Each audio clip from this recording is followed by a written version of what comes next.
All right, greetings one and all. Welcome to a little happy hour jam. This is Art4Truth. We are Art4Truth.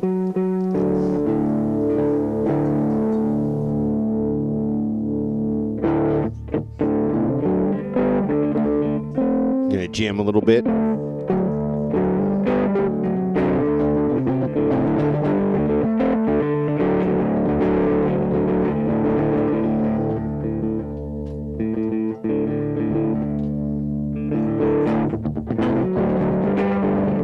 Thursday today, Thoughtful Thursday is what we usually do.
Pose a question here, a food for thought, I guess, maybe a question. In light of a number of recent events and not so recent events,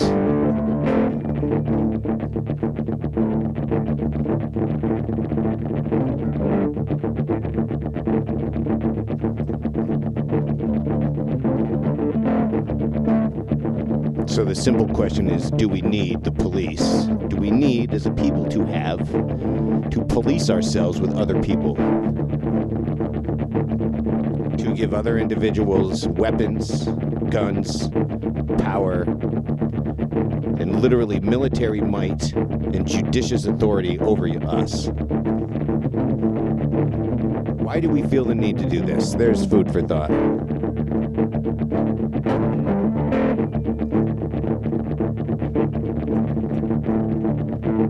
We have institutions that foster corruption, poverty, mental enslavement, mental and physical bodily enslavement.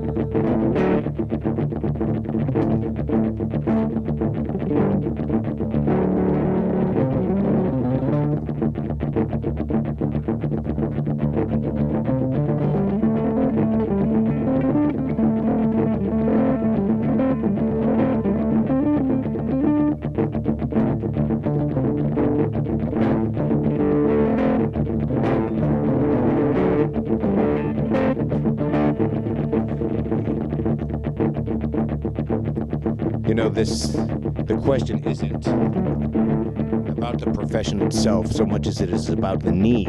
Why we, as humans, continue to foster values, attitudes, ideas that lead to the need for others for us to be policed.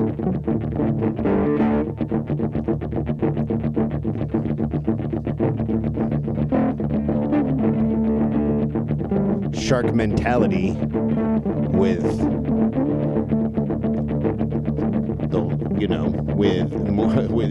laws of gentleness. It just doesn't work. It doesn't work when you want people to be good to each other and treat each other well, and yet you basically instill upon them constantly that the way to do well is to walk all over everybody else and not care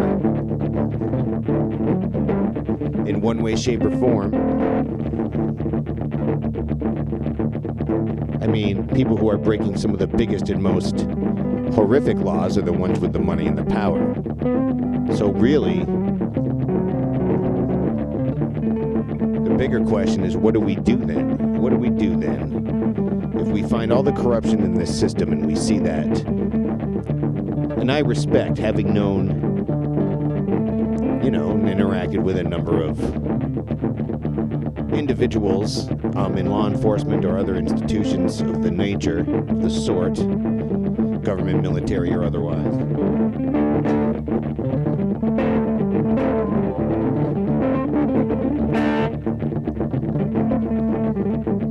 There's people with good hearts who want to try to do some decent things, look out for others.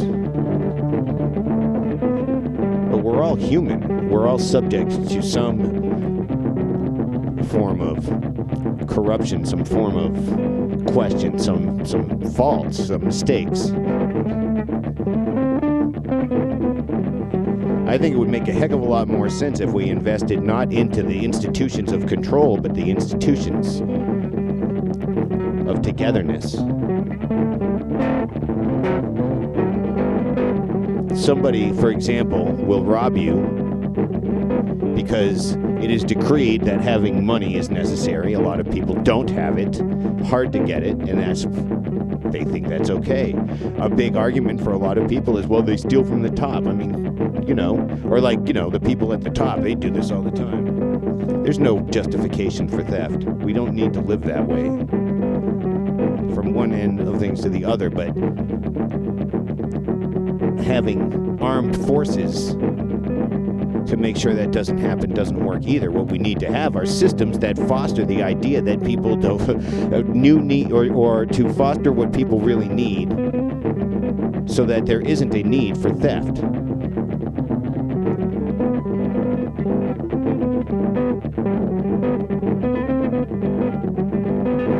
I mean, it's really not that complicated, I don't think, in principle.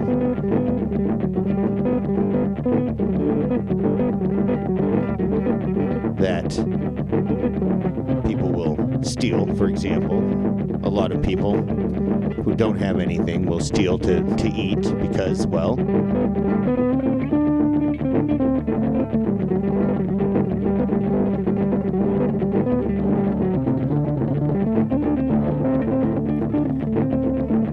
it's because food is treated like something like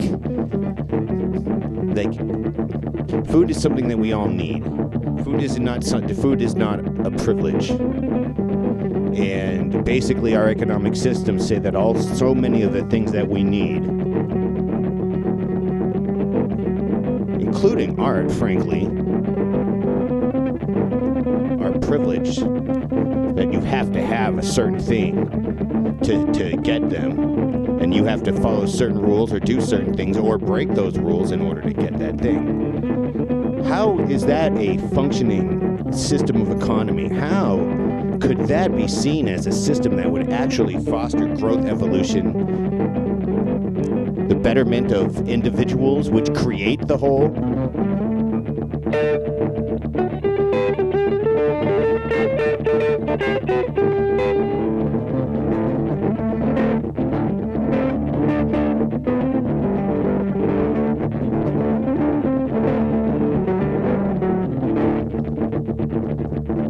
So really, when we ask the question, do we need to be policed? The other question is I guess it depends on what kind of system we wish to work for.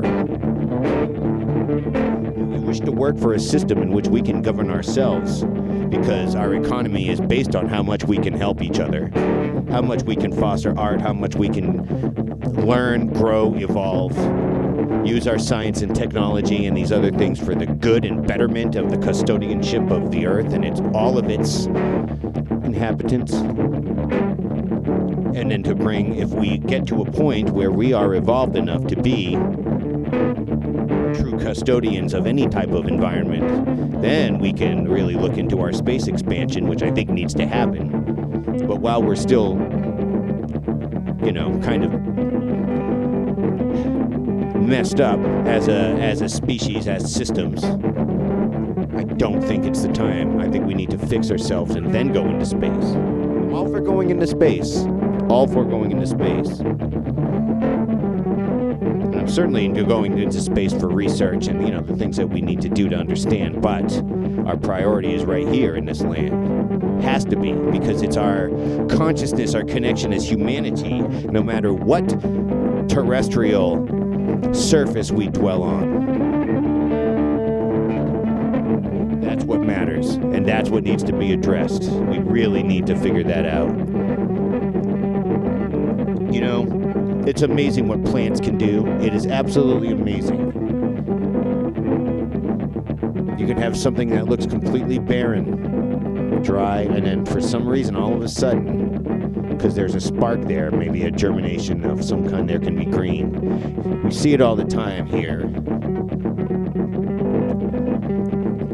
And I think there's a way we can fix this planet. I think there's a way that it's, you know, fix ourselves in order to better work with the changing planet. If we're going to continue to exist here as a species, let's learn how to live differently. Different economies, which would essentially leave us, if we work harmoniously together and really figure out, make it work, and figure out how we can do that, because it's there, the answers are there.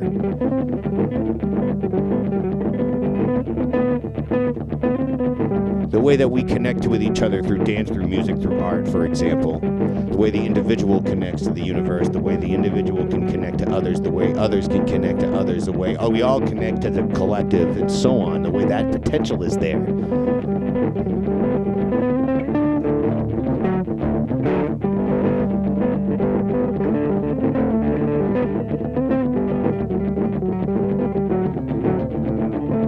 All of these things show us that it's possible.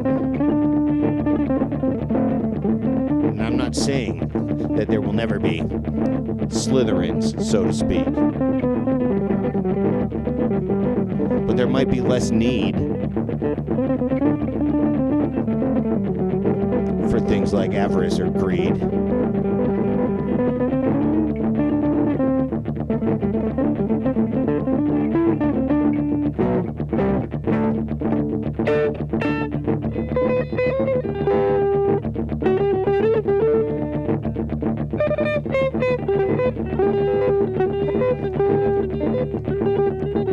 I don't think humans should want to exhibit control over any other single human being but themselves. And even then, only loosely.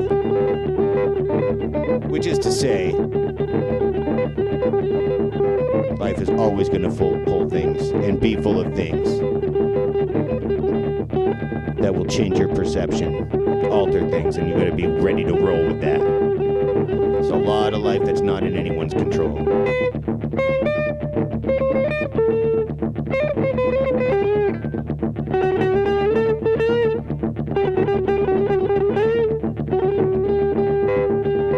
Here's a thought. And you know, this to me is such a no-brainer. I don't understand it. It's never been explained to me. I guess I've never asked a lot, but I've thought about this.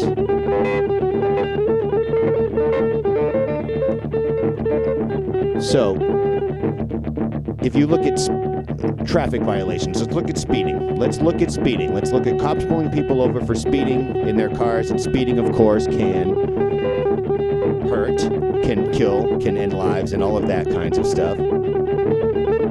And if you are speeding, okay, you are able to speed in an automobile because the automobile was made with the capacity for you to go 100 or more miles an hour.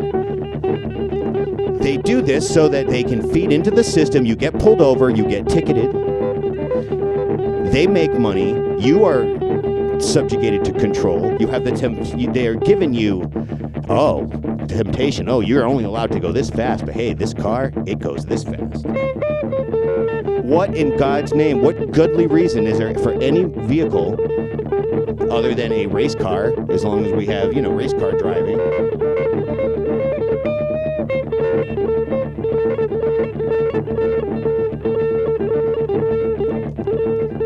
And, as long as cars are a thing, I don't see why that wouldn't be, but why would normal cars on the road that are only allowed to go tops, let's say 70 miles per hour, 75, why would any of them have the capacity to go faster than that? It makes no sense, none.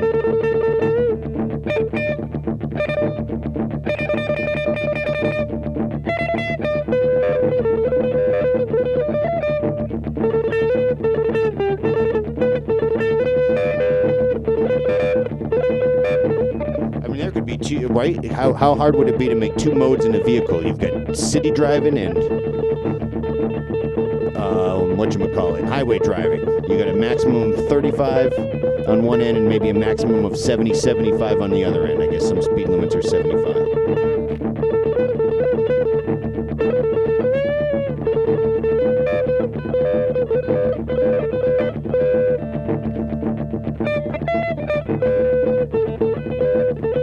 Well, that would take care for a need for a lot of our traffic control. A lot of unnecessary quote-unquote crime and real crime committed by the people who are installing these systems on us.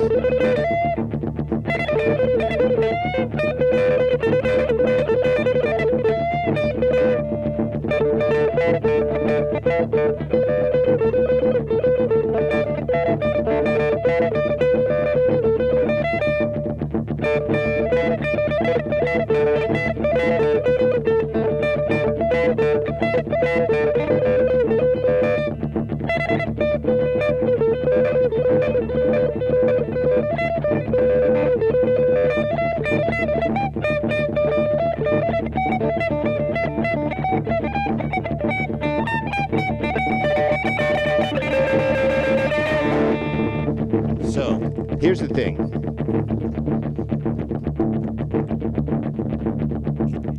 Looking at, see, there's logic, there's mathematics, and there's consciousness, and there's heart, and there's compassion. There's a lot of variables to look at this equation. And I think it can be looked fairly simply, okay? We can look at any number of flaws in our systems. Any number of flaws in our systems and see any number of solutions. But what is not happening is we are not altering or changing our systems to our solutions. We're trying to alter people and the situations to our systems. It's counterintuitive to nature. This isn't about us against them. This isn't about overthrow the government. This isn't about anarchy. It's not about any of that kinds of stuff or any kind of thing other than being able to logically and compassionately look at a situation and try to revise our systems of living to ways that are much more conducive to a betterment of ourselves and our relationship with our planet and universe.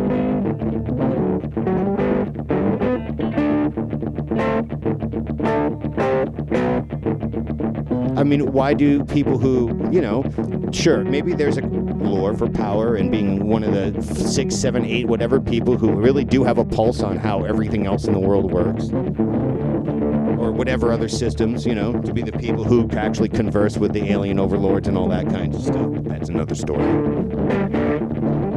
Keeping it out, leaving that out of the equation. Just the basic equation. There is really no reason for a person to be able to still to have some power, to be able to be like, wow, I am, because of whatever it is that I have done and my contributions to the world, I have a pulse in the systems of things that affect the larger population. Why does that mean that other people need to suffer, die, and have nothing? Why does there need to be poverty? And why do you, because you do that, get to have everything that you want? When, well, you know what? If you wanted less, it could work. So maybe a big part of these systems are reevaluating what we want. So much of the things that we seem to want as people, are meant to feed into a system that makes you want things to consume and make money and spend money and all of this. I mean, it's an unnatural cyclical cycle that has obviously proven itself to be detrimental to our larger conscious entity, our larger conscious connection to the life entity of existence. I mean, to the planet. It's disconnected us from each other. When you walk down a street and everybody's on a phone and nobody wants to talk to each other, and I mean, you are completely isolated in your own universe. It's disconnecting, and that's what systems want. And those are unnatural systems. And this isn't a matter of just like, again, this isn't a side issue. This is looking at a situation with logic and compassion and seeing things that work and things that don't. I say, as a person, as a painter, as an artist who will abandoned ideas, will paint over and over things and not just stick with something that doesn't work. Sometimes I will, and it doesn't work. And then eventually I'll have to change to make a piece work. If you put the same stroke of paint on the same spot over and over again, you're not going to change the composition. You will certainly emphasize that spot, though, for better or for worse. So why don't we look at the whole and make the whole thing beautiful? That's what I say. That's what it comes to. That's my thoughts for today for Thoughtful Thursday.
There's our little Thoughtful Thursday jam for you all. Thank you very much for listening, for sticking around, for being good. And, I appreciate this forum. I appreciate everybody who participates in this. And I'm grateful to express thoughts. People are very, very much allowed to have different thoughts, and I totally welcome that. And I appreciate a place and, a life that continues to allow for the growth and the evolution of the way where we can express ourselves. So thank you once again for your ear and your time.